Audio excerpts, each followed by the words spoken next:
They met for dinner in Blagrove's house on the bank.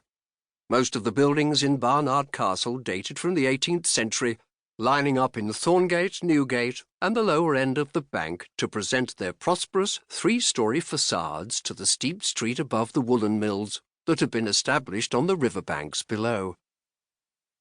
Blagrove's house was older than its surroundings, with its worn stone facings and Cromwellian connections, but like all the houses on the bank, it was dominated by the towering, crumbling magnificence of the 12th century castle built by Bernard de Balliol, who had lent his name to the town itself.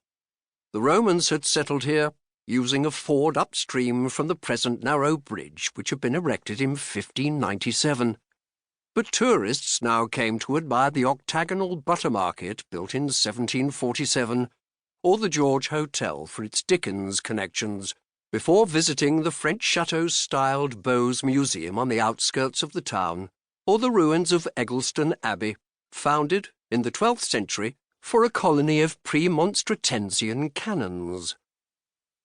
Fred Brierly had not come as a tourist, though his wife had forced him to spend the day on a round of the tourist attractions.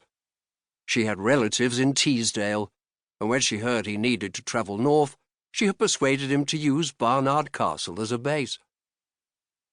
But this evening was business, and she was staying at her mother's house in Middleton in Teesdale, while he entertained Alan Crickley at Blagrove's. "Well, I've eaten in worse restaurants," Crickley remarked with a smile when he saw the menu. "Good food, 16th century building, a claim that Cromwell stayed here. I don't usually get invitations to such surroundings." "From another journalist, you mean?" Brierly replied. "Well, it seemed the least I could do. I would have been quite prepared to come up to Newcastle. That's all right. It suited me to get away from the office for the day.